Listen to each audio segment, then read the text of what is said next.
आता पाहूयात मोठ्या राजकीय बातम्या।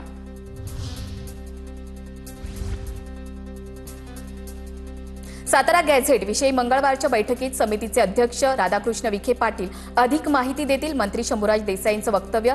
तर सातारा गॅझेटमधील कागदपत्र जीर्ण असल्यामुळे अधिकृत पडताळणीसाठी वेळ देणं महत्त्वाचं, अशी प्रतिक्रिया।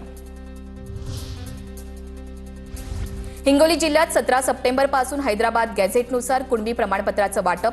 पालकमंत्र्यांच्या हस्ते कुणबी प्रमाणपत्र देणार उपविभागीय अधिकाऱ्यांची माहिती। कुणबी प्रमाणपत्र मागणीचा अर्ज करण्याच्या प्रक्रियेबाबत धाराशिव जिल्ह्यामध्ये संभ्रम।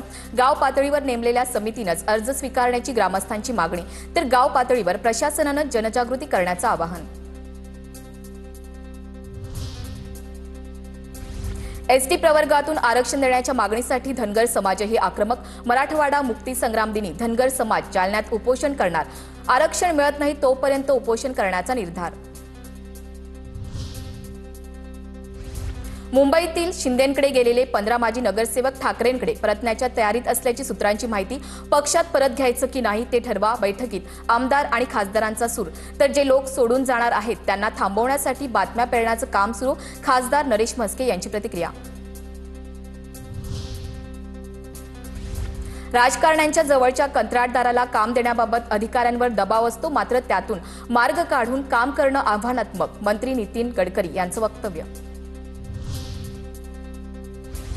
वरिष्ठ म्हणाले तर गाढवाला देखील घोडाच म्हणायचं। Boss is always correct, Nitin Gadkari यांचं विधान। नागपुरात इंडियन बिल्डिंग काँग्रेसतर्फे आयोजित कार्यक्रमात विधान। म्हशीला रेडकू झाला तरी खासदाराला बोलवा, पण खासदार मतदारसंघात दिसत नाही असं म्हणू नका। वाळवामधील कार्यक्रमात बोलताना धैर्यशील मानेंचं मिश्किल वक्तव्य।